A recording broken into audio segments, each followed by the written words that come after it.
The report was filed at 0300 hours, station time. Row 7 had filed 31 reports like it in his 200 years of observation work.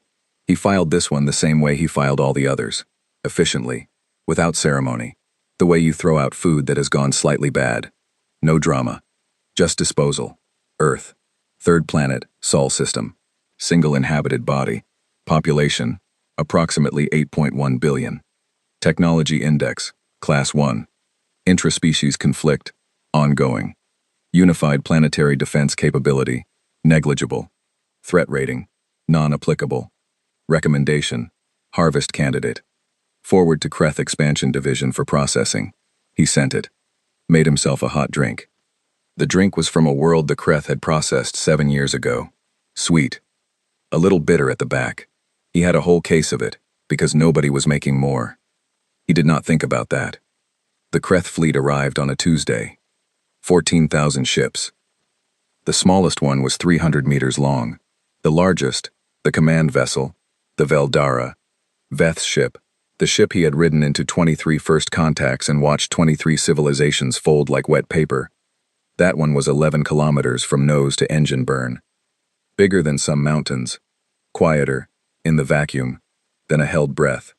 They came out of fold space at 0612 hours, Greenwich Mean Time, 40,000 kilometers above the equator, and they hung there in the dark above the blue planet like a second moon made of knives. Ambassador Veth stood at the viewport and looked down. He had seen planets like this before. Blue-green, thin cloud cover, oceans, the kind of planet that made species soft. Too much food, too much water, too much comfort.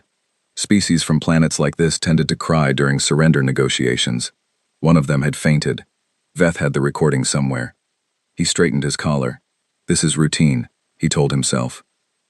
His aide handed him the broadcast file. Standard template. The same words, more or less, that had opened 23 surrender negotiations. Change the species name, adjust the frequency range for whatever auditory organs the target had. Run it on a loop until they respond. Simple. Broadcast, Veth said. The signal hit Earth's atmosphere at 0613 hours and 14 seconds. By 0613 hours and 58 seconds, it had been received, decoded, and translated by 7 independent agencies across 4 continents. The translation took 44 seconds because the Kreth, either from arrogance or simple habit, had included a cipher key in the header. They had been doing this for so long that the possibility of a species that could not decode it simply hadn't occurred to them. By 0614 hours, it was in the hands of the United Earth Defense Council. The UADC had been meeting in emergency session since 0603 hours, when the fold space event was first detected. 11 minutes of prep before the call came in. 11 minutes of people walking very fast down corridors and sitting down very hard in chairs and pulling up screens and not quite looking at each other. The council chamber was underground, had been, since it was built. 700 meters of granite between it and whatever might come from the sky. Commander Yara Ose read the translation once. Then she set it down. She rubbed her left thumb, slow and circular, against the pad of her index finger. 3 seconds. A small private count that nobody in that room would have recognized as the thing she did when a decision was going to cost lives, and she was making it anyway. Defense posture? Someone asked. Already in it, she said. They're asking for full surrender. Planetary. I read it. She looked at the readout. 14,000 ships. She didn't flinch. She was not the kind of person who flinched at numbers. Numbers were just the shape of the problem. Get me a 4-hour window, she said. For what? To send a response. The room was quiet for a moment. Someone at the far end of the table said, gently, like they were talking to someone standing on a ledge, Commander. The fleet alone represents a firepower index of... I know what it represents. She looked up. Her voice hadn't moved. Same volume as always. Same flat, precise delivery. The voice of a woman who had spent so long giving orders, that inflection felt like a waste of energy. 4 hours. Then we respond. Get the division commanders on the line. Start the clock. She stood up. Walked to the door. Paused, hand on the frame, because one more thing occurred to her. And kill the civilian frequencies. All of them. News, social, entertainment, everything. That's going to cause panic. No, she said. It's going to cause confusion. Panic is what happens when people know what's coming. Confusion just means they don't have their phones. She left. Corporal James Okoro, Patch, to everyone who mattered, was eating instant noodles when the alert hit. Chicken flavor. Third packet of the week, which told you something about either the supply chain or his life choices.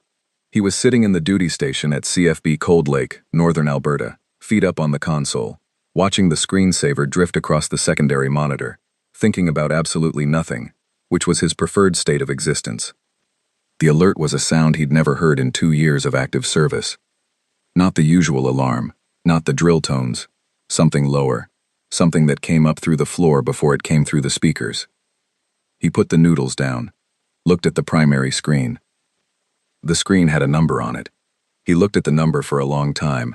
Then he picked the noodles back up, ate the last 3 forkfuls, because cold noodles were a waste and he wasn't an animal. And then he put the container in the recycling and pulled up the command feed. 14,000 ships. He read it twice. Then he pulled out the small, battered notebook he kept in his left breast pocket. Green cover, half the pages water-warped from a river crossing in his first year that nobody was supposed to talk about. And he wrote, Tuesday, 06:17 hours, aliens, Cold Lake, still no good coffee. He clicked the pen closed. Stood up, went to work. 4 hours and 6 minutes after the Kreth broadcast reached Earth, a single signal went up. Military frequency, encrypted, but the encryption was simple, almost insultingly so, and the Kreth comms team decoded it in under 2 minutes. They'd been expecting something, probably a counteroffer. Begging, maybe. Some species tried to negotiate. The Kreth had a whole section in the processing handbook for negotiations. The signal decoded to 7 words. Received. Preparing response. UADC Veth read it. He read it again. Then he handed it back to his aide and said, Log it, and went back to looking out the viewport. Row 7, monitoring from his observation post in the outer system, logged his own note at 101:19 hours. Subject species has acknowledged communication. Response time, 4.1 hours. Message content, non-committal. Tone, neutral. Compliance trajectory, 94.7%. No unusual indicators. Awaiting formal response. Estimated surrender, 48 to 72 hours. He underlined 94.7%. He had been right about the compliance trajectory on every single Class 1 species he'd ever assessed. He made another hot drink. What Row 7 noticed at 10:34 hours was not in his handbook. He was running a routine sweep of Earth's communication spectrum, something he did every 20 minutes, just to watch the panic evolving, because panic had a shape, a rhythm, a way of spreading from population center to population center, like fire jumping between trees, when he realized there was nothing to watch. The spectrum was empty. Not damaged, not jammed, empty, like someone had reached over and turned a dial. He checked his instruments, ran a diagnostic, checked again. Every civilian broadcast frequency, on every continent, had gone dark at the same moment. He had never seen this before, not once. In 31 civilizations, species under threat did not go quiet. They screamed. They broadcast prayers and last messages and desperate political speeches. They filled the air with noise, the way wounded animals filled the air with sound. Because noise was proof of life, and life was the one argument nobody stopped making until they couldn't anymore. Earth had turned off its noise. All of it. Together. At once. Row 7's sensory filaments, the thin, sensitive organs along his neck that processed emotional atmosphere in the air, a feature his species had evolved for social reading, and which had absolutely no useful function in the vacuum of space, but which activated anyway when his nervous system registered something it didn't have a category for, retracted fully against his skin. He opened a new log entry. Anomaly detected. Earth civilian communication spectrum. Offline. Not disrupted. Deactivated. Coordinated shutdown across all surfaces simultaneously. Behavior inconsistent with Class 1 threat response profile. Logging as anomaly. Will monitor. He highlighted the word anomaly. Stared at it. Below him, 40,000 kilometers away and falling, the night side of Earth looked the same as it always had.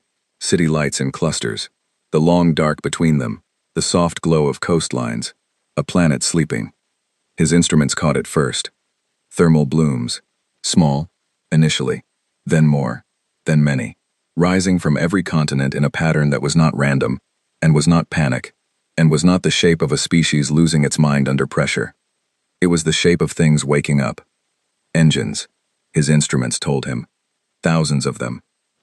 Not warming up, already warm, already running, as though they had been running, quietly, below the threshold of routine scans, pointed at the sky, for a very long time.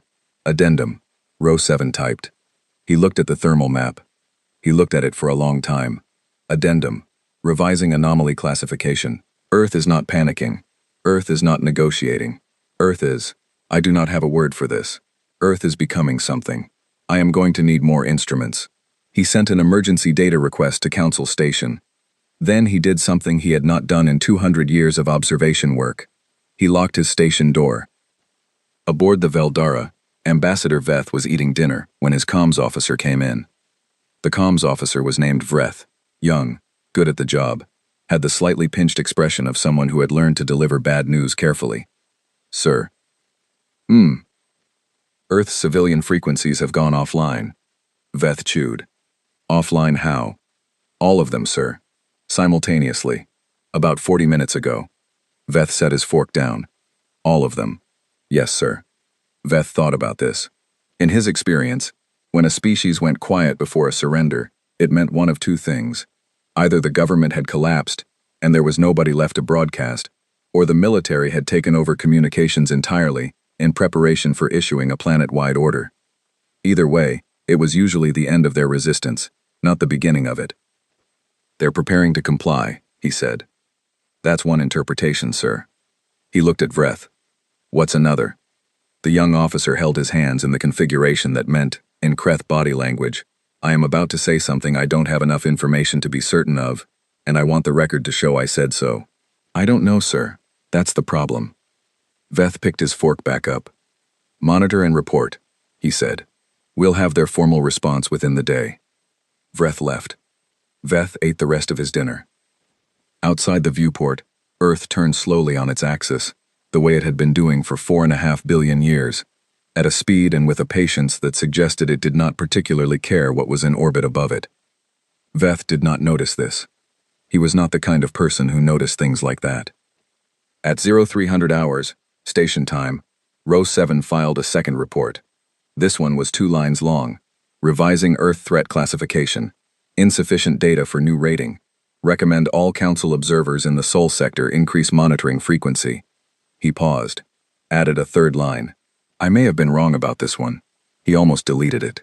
It was not the kind of thing you put in official reports. Too personal. Too uncertain. Not the language of 200 years of clean, correct, authoritative observation work. He left it in. Sent the report. Made another hot drink. Sat down. Watched Earth turn. Down below, in the dark, in 100 underground facilities on 6 continents, in mobile units in forests and deserts and 3 submarines running dark and silent in the deep Pacific. The things that had been warming up for a very long time, finished warming up.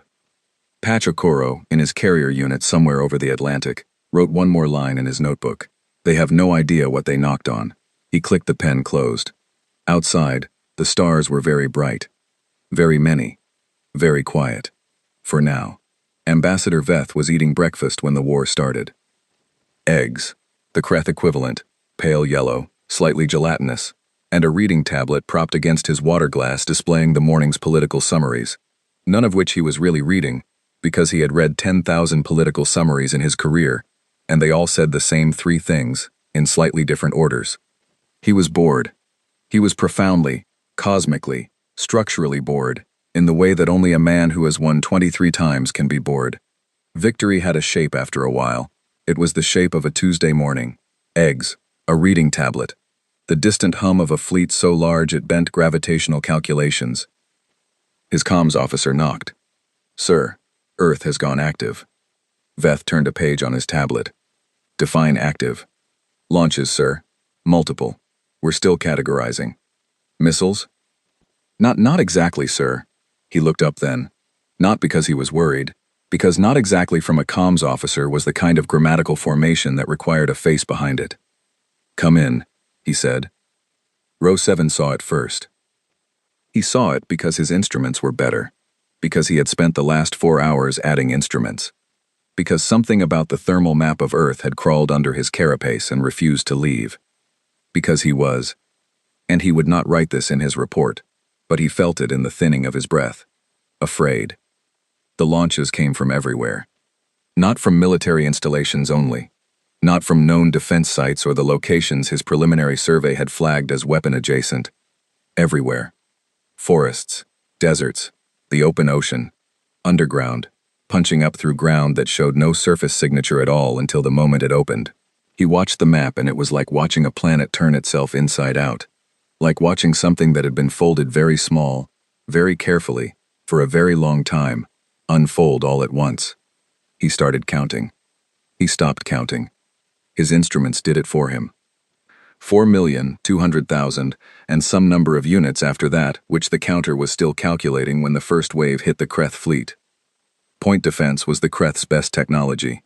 They had spent 400 years refining it, targeting systems that could track a 2-meter projectile at 40,000 kilometers, reaction times measured in fractions of a second, overlapping fields of fire that left no gap larger than a standard shuttle.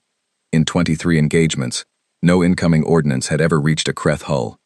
This was not ordnance. Each unit was the size of a closed fist. Each unit had no metal in it, no explosive payload, no heat signature above ambient.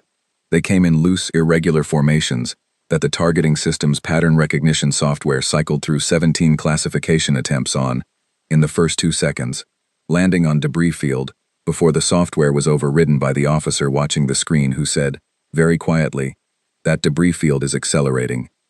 Point defense killed 200,000 of them in the first 8 seconds.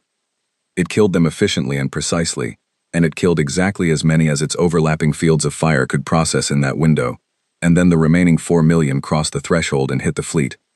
Not to destroy. To eat. Patch felt it before he understood it.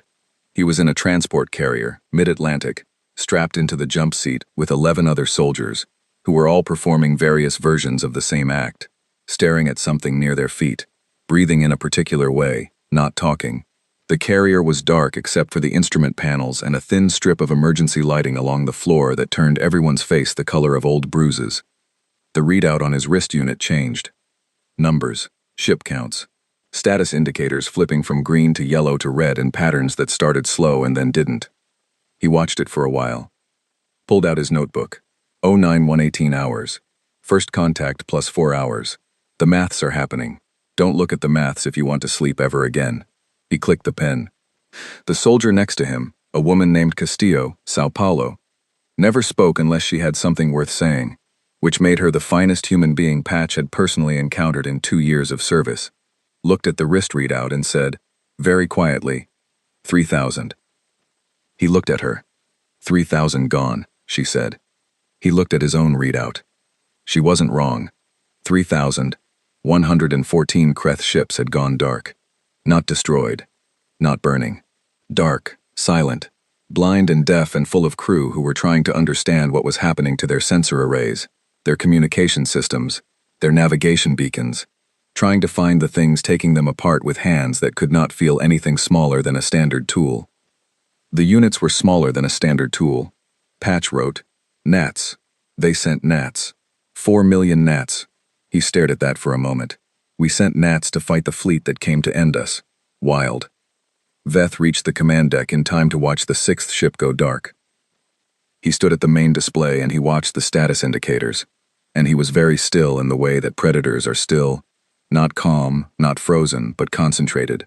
Everything pulled inward toward the calculations happening behind his eyes. "Get me a count," he said. "Sir, the count is..." "Get it." 3,400, sir, in the first. The officer checked his panel. In the first 40 seconds. Veth looked at the display. The display showed 14,000 green indicators when they arrived. It showed, right now, just over 10,000. The red ones were not exploding. They were not fighting back. They were just going red, quietly, one after another, like someone walking down a very long corridor turning off lights. "What is hitting us?" he said. "We don't. What is hitting us?" "Something small, sir. We cannot get a clear scan. Whatever they're made of, It's not reading. They're going through the point defense because point defense wasn't designed for. The officer stopped, rearranged his words. We weren't designed for this. Veth absorbed that. Options. We could withdraw to high orbit, out of launch range. Then they have the atmosphere. No. We could. The display pinged. A seventh ship went dark. Then an eighth. Then 3 more at once. Row 7 had stopped writing notes. He was just watching. He had a secondary monitor running, displaying his own report from 4 hours ago, the one with 94.7% underlined. He had written it with the comfortable certainty of a man who has been right 31 times, and it sat on the screen next to the tactical feed, and the juxtaposition was doing something to him that he didn't have a clean word for. He watched Earth's second wave launch. Different profile. Larger. Faster. Clear metal signatures.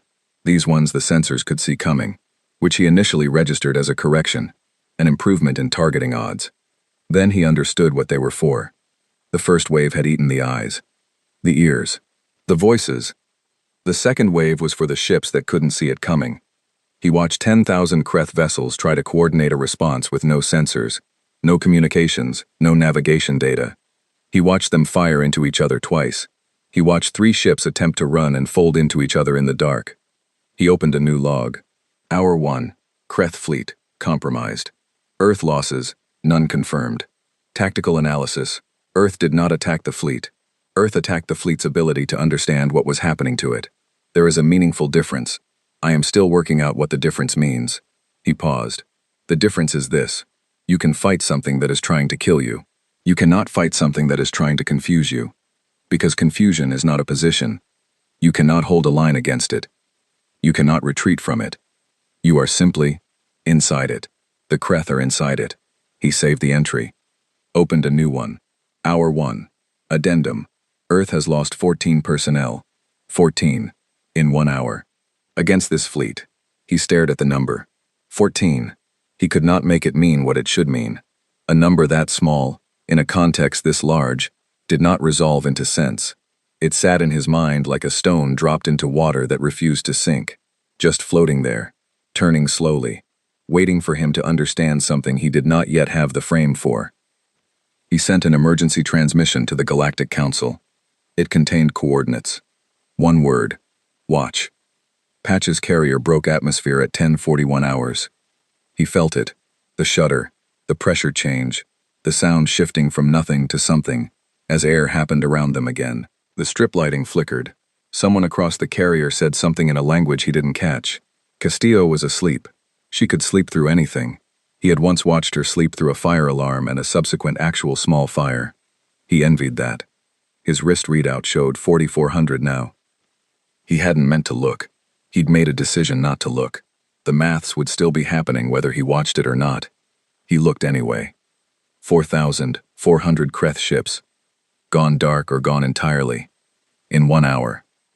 He thought about his grandfather, who had a saying that Patch had always thought was just old man talk, the kind of compressed wisdom that sounds good and means nothing when you're young, and think you understand the shape of the world already. Don't start a fight with someone who has been waiting for you. He wrote it in the notebook. Looked at it. Thought. Granddad. Granddad, you had no idea. The carrier banked. Through the small porthole across the cabin, he had a view of nothing. Of the wall. Of Castillo's sleeping face. Someone else had a porthole with a view. And he heard them say something. Not words. Just a sound.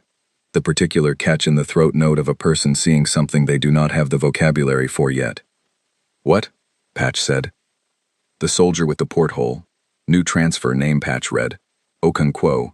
Lagos like him, which meant they would either get along perfectly or drive each other insane. Looked back. The sky. Okonkwo said. What about it? It's full. Patch undid his strap. Stood up. Leaned across the carrier to the porthole. Outside, in the upper atmosphere, the second wave was rising. He had known the numbers. He had watched the readouts.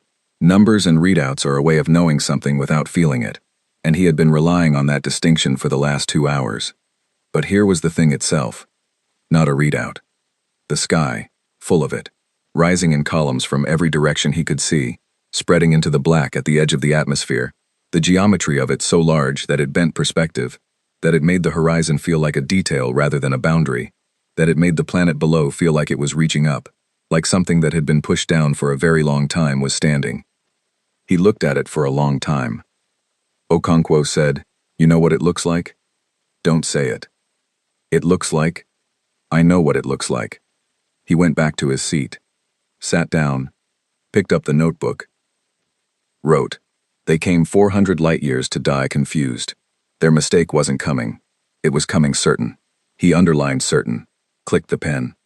Outside, 40,000 kilometers above him, the fleet that had arrived certain was becoming a different shape entirely. One ship at a time, each one quiet, each one dark. Like a man who walks into a room absolutely sure of himself and finds, when he gets there, that the room has been rearranged, that the lights are off, that the floor is somewhere other than where floors are supposed to be. Like that. Except the room was Earth, and Earth had been rearranging the furniture for a very long time. Patch's boots hit alien soil at 0340 hours. Local. He stood there for a second. Just stood. The ground was the color of old rust and it gave slightly underfoot, like packed sand over something softer, and the sky above it was wrong. Not wrong bad, just wrong in the way that things are wrong when your whole life a sky has been one color, and now it isn't. Veth-4's sun was further away than Sol, older. It lit the planet the way a lamp with a failing bulb lights a room, enough to see, not enough to trust. He looked at it, pulled out the notebook. 0340 hours Veth-4. Alien sun. Still no good coffee.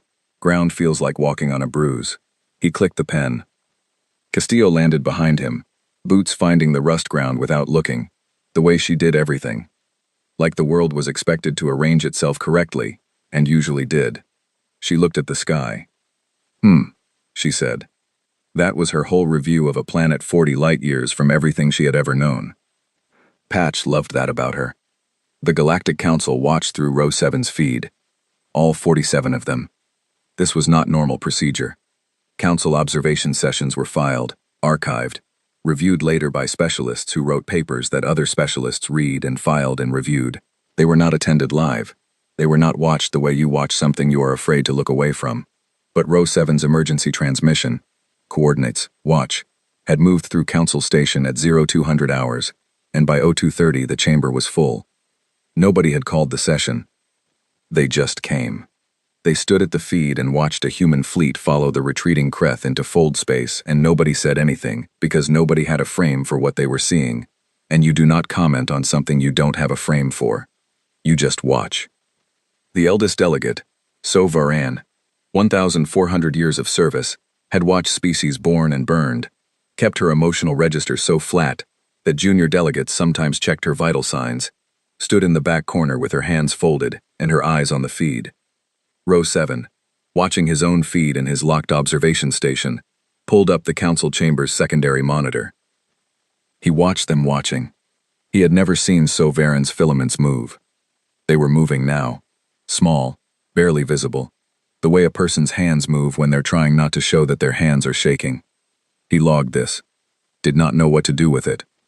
Logged it anyway. The plan was not in any military doctrine the Kreth had on record for Class 1 species. The plan was not in any military doctrine the Galactic Council had on record for any species. The human fleet did not stop at the edge of Kreth space. It did not establish a perimeter. It did not demand terms. It did not do the thing that every species in recorded history had done when they pushed an aggressor back to their own border, which was stop, because the border meant something, because borders are the line between we defended ourselves and we became something else. The human fleet crossed the border, 40 light-years from Earth, chasing a retreating force into their own staging system, and they crossed it without slowing down. The council chamber made a sound. Not words, just sound. The collective exhale of 47 species who had, until this moment, been managing the situation into a shape they understood. Row 7 was already typing. Hour 6. Earth counter-incursion confirmed. Fleet has entered Kreth staging system Veldara 3. 3 planets with military infrastructure. Weapons. Shipyards. Factories currently producing additional fleet units. Analysis pending. He stopped. Stared at the feed. Earth is not bombing the factories. Patch's unit moved through the factory floor in a line. Not fast, not slow. The pace of people who have thought about this. Not here, not tonight, somewhere before, somewhere quiet, somewhere it was planned. The factory was enormous. Kreth scale. The ceiling was so high it had its own weather. A thin cold up there that wasn't quite cloud but wasn't not cloud either. The machines were running when they arrived. Still running. The workers, not soldiers, the civilian technical staff, had left in a way that suggested they left fast but also organized, which told Patch something about the kind of species the Kreth were underneath the fleet. The machines made a sound like a city breathing. He'd expected more. He didn't know. More resistance. More something. Instead, there was just the enormous breathing room, and his unit spread out across it in the practiced geometry of people who'd trained for exactly this, and he found himself doing the thing they'd been told to do. He started taking it apart. Panel by panel. Component by component. Hands and tools and careful, deliberate work. Not destroying. Cataloging first, then removing. The engineers moved ahead of his unit, identifying, tagging, and behind them came the loaders, and behind the loaders came the haulers, and it was the most organized thing he had ever been part of, which was saying something, because the Nigerian army had once organized a 40-car convoy through Lagos at rush hour, and that had also been impressive. He pulled a panel. Inside circuitry he didn't recognize. Dense, intricate, the kind of engineering that had been refined for centuries. Not better than human engineering. Different. Like two solutions to the same problem that had never been in the same room before. He tagged it. Moved to the next panel. 0512 hours, he wrote later, in a brief pause while the haulers caught up, taking apart their factory. Like a kid taking apart a clock. Except the clock was trying to kill us last week. He looked at that. Actually not different from a kid taking apart a clock. Commander Osei's message went to Veth 4's garrison at 0600 hours. She wrote it herself. Did not pass it to comms to dress up or flatten out. It was already flat. Her voice was always flat. The message was, you have 6 hours to evacuate your civilians. Military personnel may surrender or leave. We are not here for your people. We are here for your infrastructure. The clock started when you read this. Commander Y. Osei, UEDC. She sat in the temporary command post. A prefab unit, 3 rooms, a folding table, a coffee maker, that Sergeant Adibe had carried personally from Lagos because some things were non-negotiable, and she waited. Her aide said, "You think they'll go?" She picked up her coffee. Yes. How do you know? She thought about this, not because she was uncertain, because she was trying to find the version of the answer that was worth saying out loud. Because they're not stupid, she said. They made a stupid decision. That's different. Her aide considered this. And if they don't go? She set the coffee down, rubbed her left thumb. 2 seconds. Then we made the offer, she said. They went. 5 hours and 58 minutes after the message arrived, the last Kreth military transport lifted from Veth 4's surface. Row 7 tracked it from his station, one blip among many, and he watched it go, and he watched the planet below go still. Empty. He pulled up the thermal map. Human activity, ongoing. Not weapon signatures, not the profile of bombardment or seizure, or the particular heat shape of a species marking territory. The profile of people working. Still taking it apart. Still loading it. Still moving through buildings and down corridors and across factory floors with the steady, organized intention of a species that had decided to take something home and was going to finish the job before it left. So Varen, in the council chamber, said, "They're not bombing." Nobody answered. It wasn't a question. They gave them 6 hours, she said. Still not a question. She was watching the feed. Her filaments had gone still again, but still in a different way than before. Not flat, not the professional stillness of 1,400 years of composed observation. The stillness of recalculation. They could have ended this system, a delegate on her left said. They have the capability. I've run the... I know, she said.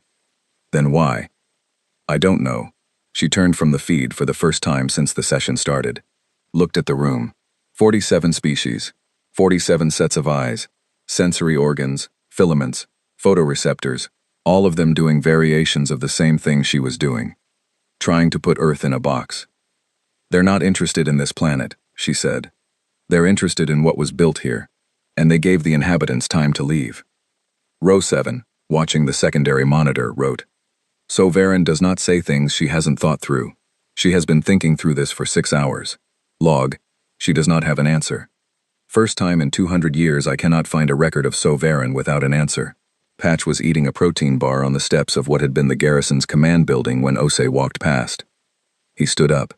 She waved him down without looking at him. "As you were, Corporal." He sat back down.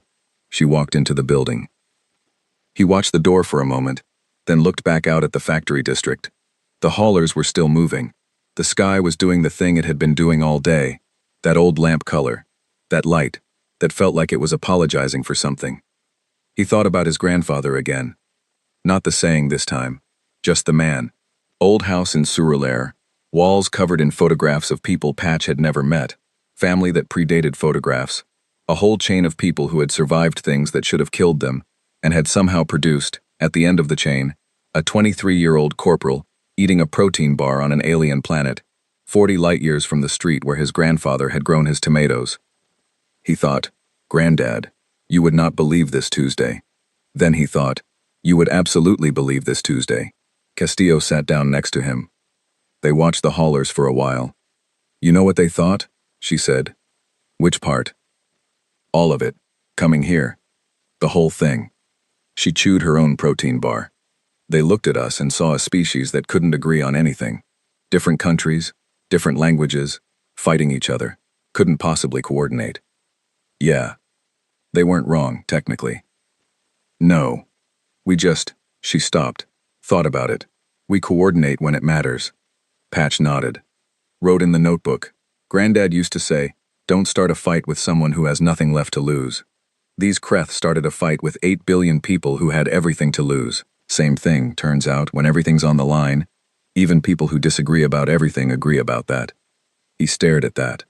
Added, "Maybe especially then." The ceasefire request came at 2100 hours. It was formal, correctly formatted. All the diplomatic codes in the right places.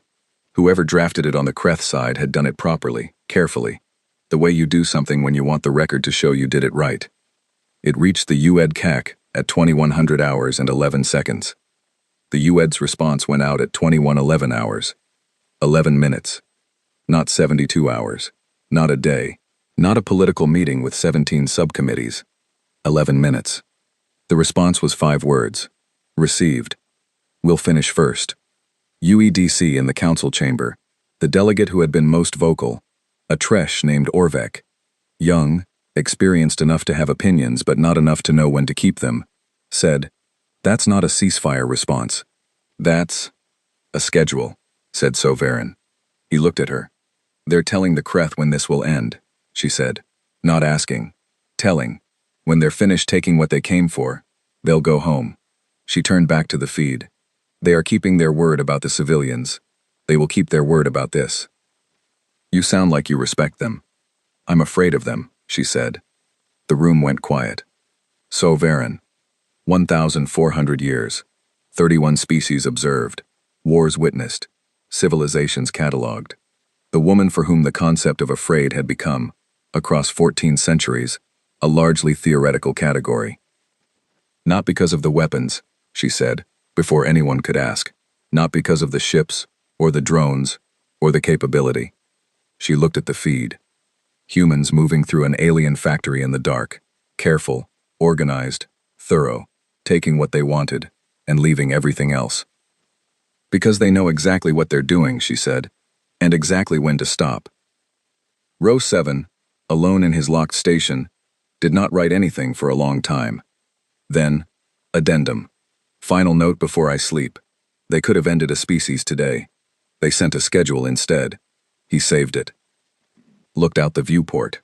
Earth's sun was a dot from here, a very ordinary star, one of several hundred billion in this galaxy alone, most of which hosted nothing, some of which hosted things that burned bright for a century and collapsed, a few of which hosted things that had lasted long enough to reach the stars.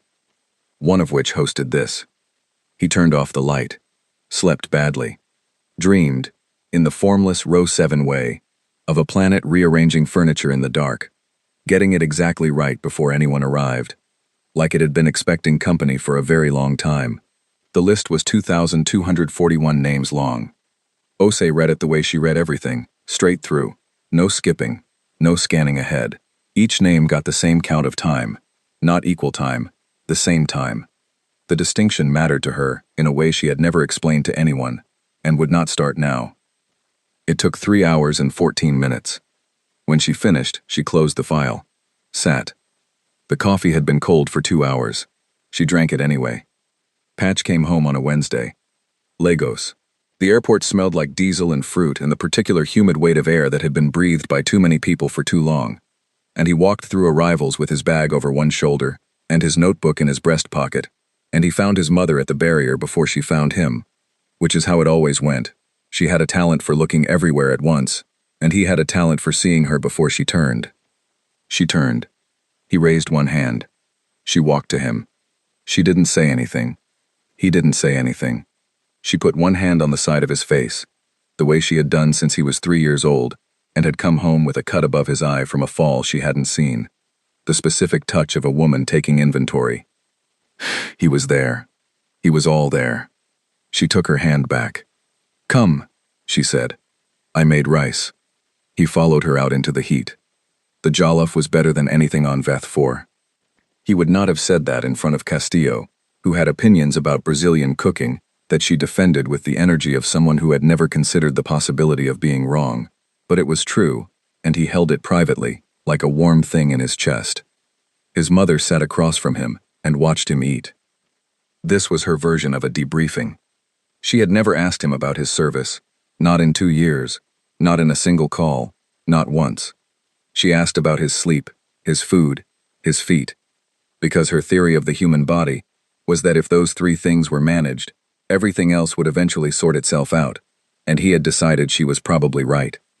She asked, "You're thin." "Little bit." "How's the food up there?" He looked at her. She looked back. Perfectly clear, perfectly unbothered. Up there, like he'd been posted to Abuja. "It's fine," he said. She refilled his bowl without asking. He ate. Outside, the street did what Lagos streets do in the early evening. Noise building in layers. A generator somewhere.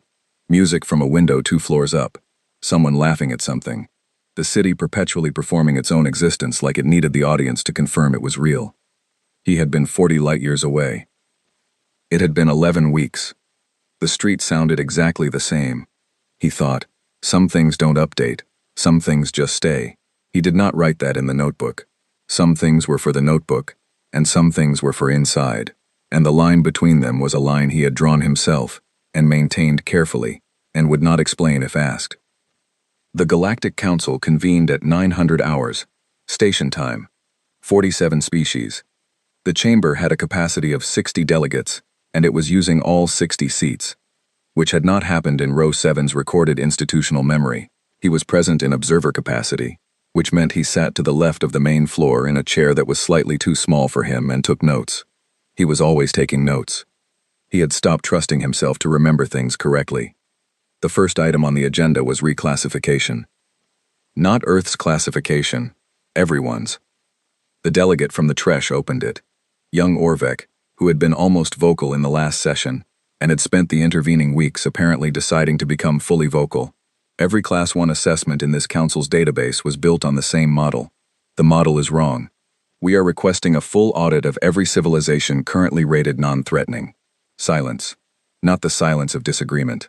The silence of a room full of species who had all, privately, in their own stations and ships and home offices, already run the same calculation and arrived at the same place, and were relieved that someone else said it first. "How many assessments?" someone asked. 412. The silence changed shape. "We cannot," someone said, "reclassify 412 civilizations on the basis of..." "On the basis of what?" Orvek said. "On the basis of having been completely wrong about one?" "On the basis of the fact that our threat model does not account for..." He looked at his notes, which Row 7 suspected was a prop, because Orvek did not look like someone who needed notes. Accumulated historical trauma, coordinated planetary psychology, or the cognitive profile of a species that has survived itself for 300,000 years. He was quoting Row 7's report. Row 7 made a note about that. "We need time," someone said. Every Class 1 species in this database has less time than we thought, Orvek said. That's the point. So Varen, who had not spoken, spoke. The audit begins today, she said. That was it. The item closed. The Kreth sent their peace terms through the Standard Council channel at 1400 hours. The format was correct. The seals were in order. It had the exhausted precision of a document produced by people who were used to winning and were now, for the first time, writing something else, and were making very sure it was right, because being right about the paperwork was the only dignity still available to them. The Council expected Earth's response to be territorial. That was the word that cycled through the Chamber's informal conversations in the hours before it arrived. Territorial. Species that one wanted land, or resources, or formal submission, or some combination of the three that could be arranged into a monument to the fact of the winning. Earth's terms arrived at 1600 hours. 3 points. Row 7 read them. Read them again. Wrote them in his notes verbatim, because he did not trust paraphrase to hold what they were. 1. Return all surveillance data collected during pre-contact period. 2. Grant Earth observer status in the Galactic Council. 3. No contact with Earth for 50 years unless contact is initiated by Earth. That was it. No territory. No reparations. No formal Kreth submission ceremony, of the kind the Tresh had demanded from the Velmarin after the Outer Reach conflict, which had involved 17 symbolic acts and a public reading of a document of culpability that took 4 hours and was broadcast on 7 frequencies. 3 sentences. Orvek read them and said, "This is a joke." So Varan said, "It isn't. They won. They could take." "They don't want it," she said. "Then what do they want?" She was quiet for a moment. "To be left alone," she said. "To become whatever they're going to become without us watching." The Chamber sat with that. "And the 50 years?" someone said. "Insurance," Row 7 said. Everyone looked at him. He was not supposed to speak in session. He was an observer. He spoke anyway. "They're not afraid of us coming back. They demonstrated that clearly enough. The 50 years is space, room. They want to grow without having to explain themselves." He looked at his notes.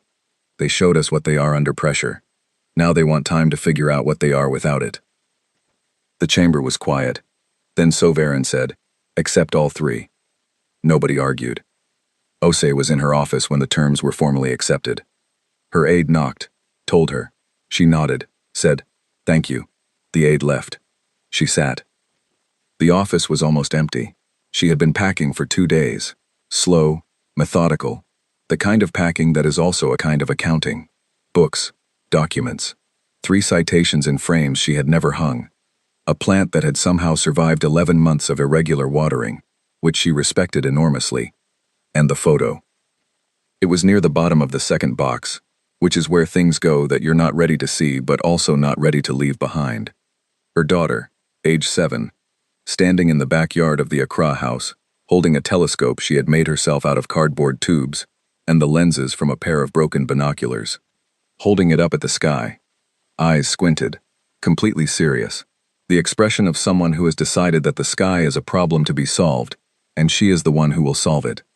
Ose picked up the photo, held it. Did not think about the 2,241 names. She had already done that. 3 hours and 14 minutes of doing that. Whatever needed to happen inside her after that had started happening, and would keep happening, and did not require her attention, or her presence, or her permission. She thought about the telescope. Cardboard and broken glass. Her daughter had seen something in the sky she wanted to get closer to. She did not wait for the right equipment. She built the wrong equipment, and used it anyway. Ose put the photo in her bag, stood up, looked at the empty walls, turned off the light. Row 7 filed his report at 2300 hours. It was the longest he had ever written. Longer than the cross-species behavioral study he had contributed to in his 43rd year. Longer than the Velmarin conflict documentation. Longer than the cumulative notes from his first decade in observation work. He almost cut the last paragraph. Not because it was wrong. Because it was the most personal thing he had ever put in an official document, and he had spent 200 years keeping his official documents the same temperature as his unofficial ones, which was low, controlled, correct. He left it in. Note final. During the closing stages of the engagement, 4 Earth weapon systems were fully charged, targeted, and held. The targets were Kreth population centers. The systems had confirmed firing solutions. Earth held them for 40 minutes, then stood them down. I have run the analysis. Those 4 systems would have ended the Kreth as a species, not their fleet, not their military capacity. The species, Earth had the kill. They chose not to take it. I have observed 31 civilizations in 200 years, and I have watched species make the choice to spare an enemy exactly twice. Both times the restraint was tactical, calculated mercy extended, because ongoing existence was more useful than erasure. I cannot find the calculation Earth made. They gave civilians 6 hours to leave. They took the infrastructure and left the planet. They sent 3 peace terms and asked for 50 years of quiet. They had the kill and they went home. I don't know what to do with this information. I am aware that not knowing what to do with information is not an appropriate way to close an official report. I am closing it this way anyway. He saved it. Sent it. Made a drink he didn't want. Stood at the viewport. Somewhere in the dark, 40 light-years away, Earth was a small blue point around an ordinary star. It was not doing anything visible from here. It was just existing. The way it had been existing for 4.5 billion years, before the Kreth, before the Council, before Row 7 had filed his first routine report, and drunk his first cup of something that came from a world nobody was making it on anymore. He had that thought, and then he had a different thought, sharp and sideways, the kind of thought that arrives without announcing itself. They could have ended a species. They went home instead. He did not resolve this thought. There was no resolution available. It sat in him like the name of something he did not have a word for yet, something that existed in the gap between the most dangerous thing he had ever seen and the most what? The most something. He stood at the viewport for a long time. Outside, the stars were the same stars they had always been. They looked different. He did not write that down. Some things were for inside. The signal left Earth at 0001 hours on a Thursday. Nobody announced it. No press conference. No political speech. No ceremonial countdown. Somewhere in a building that did not appear on public maps, someone pressed a key, and the thing that had been built over 6 months of quiet, careful, argument-filled work went out into the dark at the speed of light, on every frequency the Galactic Council used, addressed to no one specifically, which meant everyone. Row 7 was asleep when it arrived.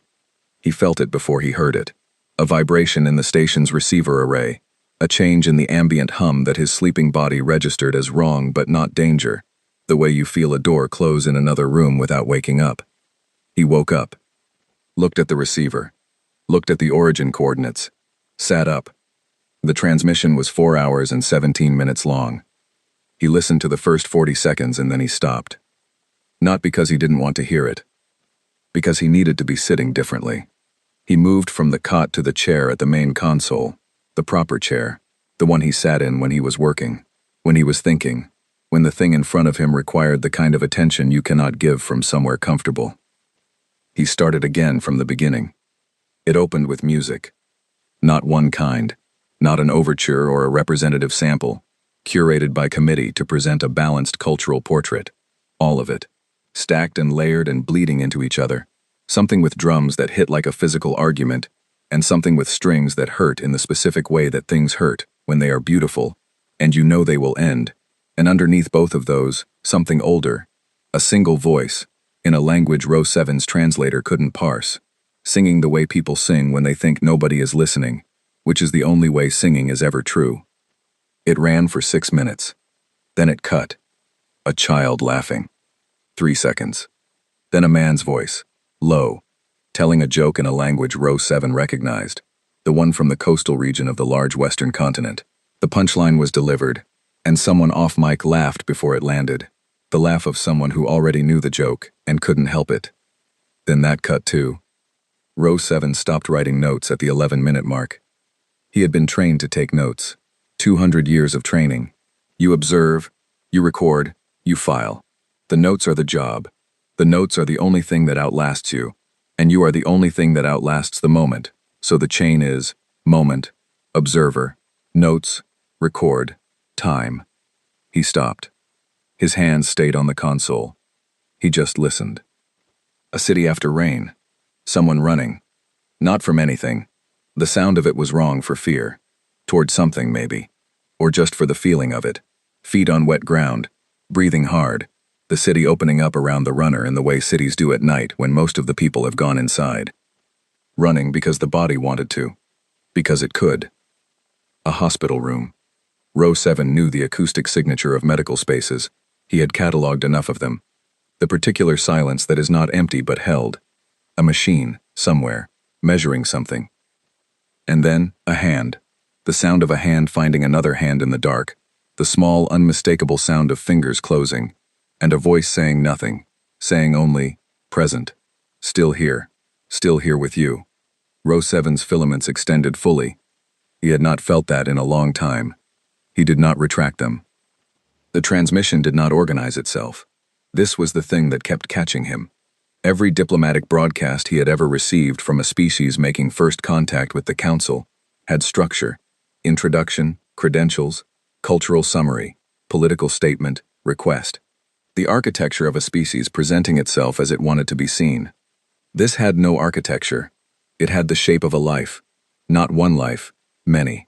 All of them cut together without explanation or transition, each one ending before it resolved, each one leaving a small open space, where the listener had to put something of themselves to fill it.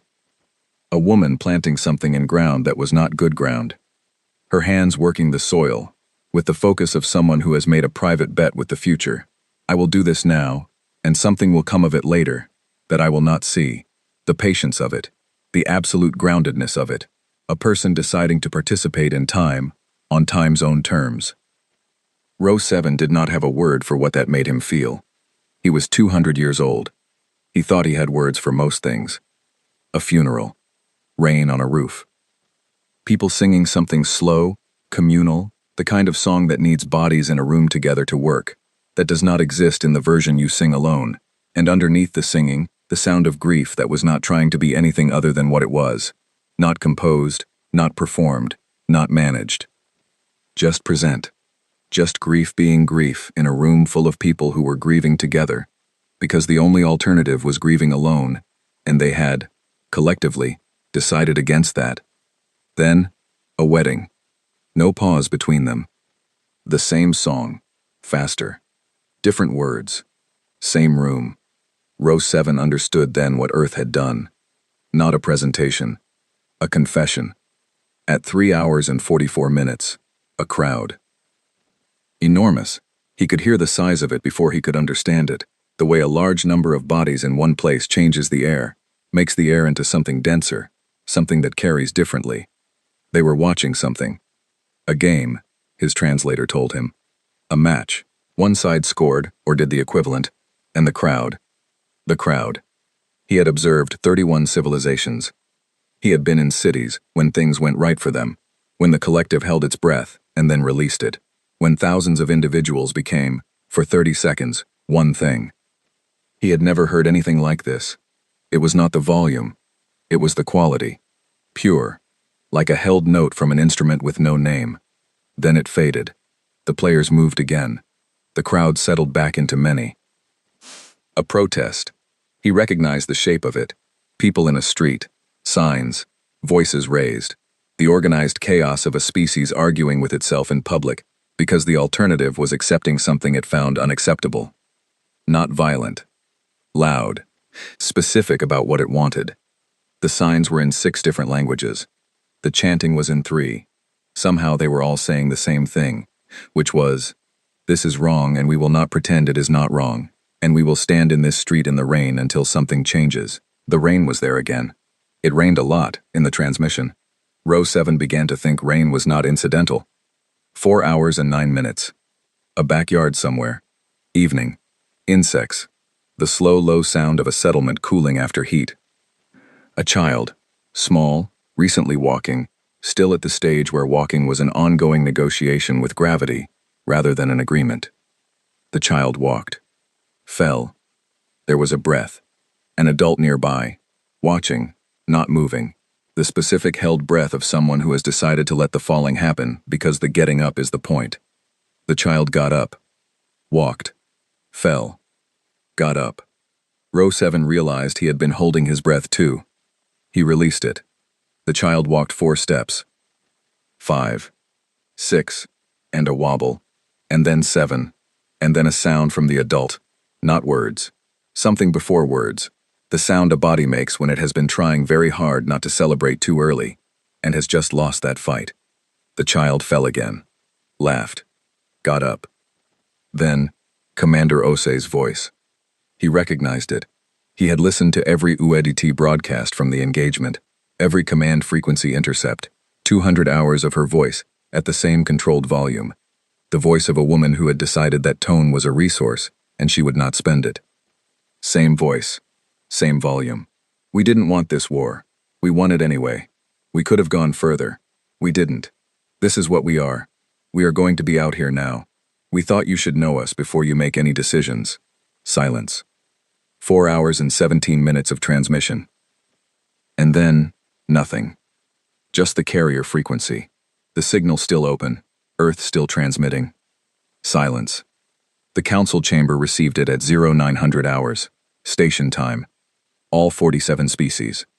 Nobody had called the session.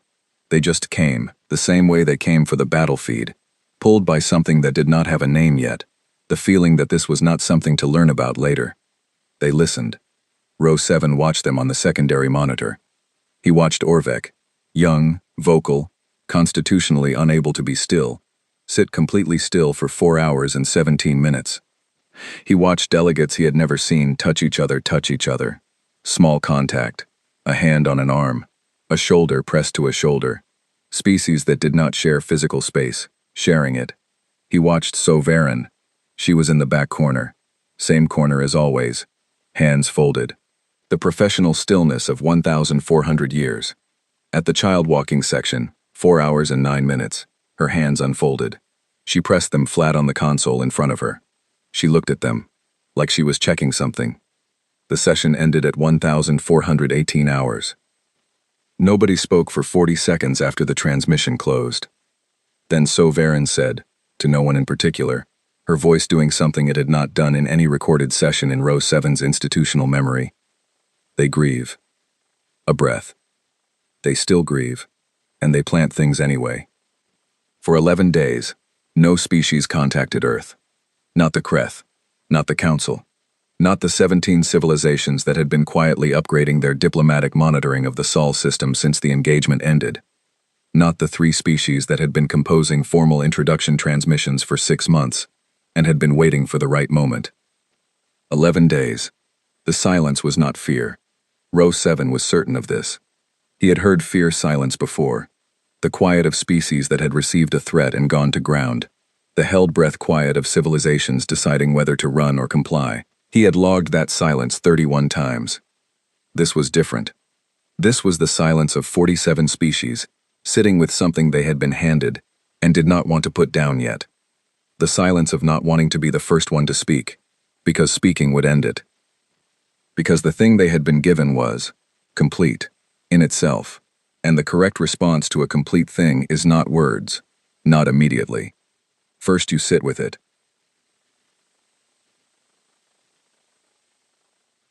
Patch didn't know about the silence until his mother told him. She had been watching the council feeds. She had, it turned out, been watching them since before he shipped out, which he suspected, and had never asked about, because some things you do not want confirmed.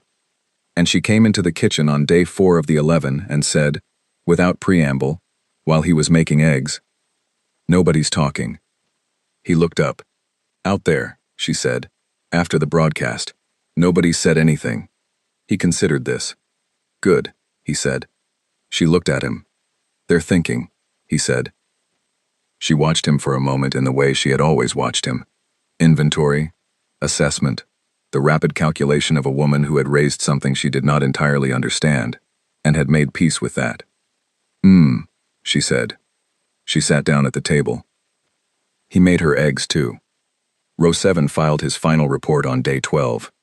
He had been writing it across the 11 days of silence, a few lines at a time, the way you write something you are not ready to finish. Each day he added. Each day he did not send it. On day 12 he finished the last paragraph and sent it before he could think about it further. The last paragraph. I have observed 31 civilizations in 200 years. I have seen species discover fire and species forget it. I have watched things that called themselves civilized do things that had no name. I have filed reports. I have drunk things made on worlds that don't make them anymore. I have been careful and correct, and I have measured threat by the shape of weapons and the size of fleets. And I have been, it turns out, measuring the wrong things the whole time. Earth sent us a child learning to walk. They sent us rain, and a funeral, and a crowd going briefly insane because someone kicked something correctly. They sent us a hand in the dark, and a woman planting trees she would never see. They sent it unencrypted, on every frequency, addressed to no one, which meant everyone. They showed us what they are made of. Not the weapons, not the fleet, the other thing.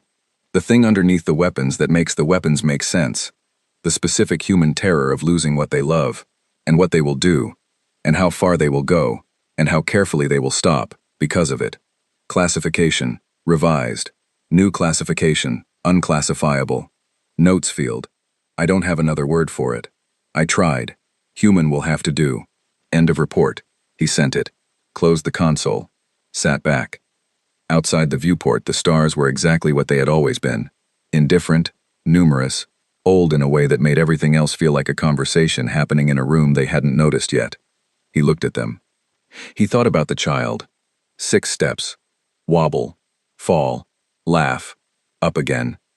He thought about the adult's breath, the held then released sound of someone watching something small get up from a fall and go again, the involuntary celebration of it, the joy that arrived before the person decided to have it. He thought, that is the whole story, maybe. Fall. Laugh. Up again. They've been doing it for 300,000 years. We mistook the falling for weakness. We didn't see the laughing. We never thought to look at what happened next. He sat with that for a long time. Outside, the stars. The ordinary star, 40 light-years from here, the one that had been burning the same slow burn since before the council existed, since before anyone was counting, the one that had watched, from its unremarkable position, in an unremarkable arm of an unremarkable galaxy, a species climb down from trees and look up, and decide that up was interesting, and go.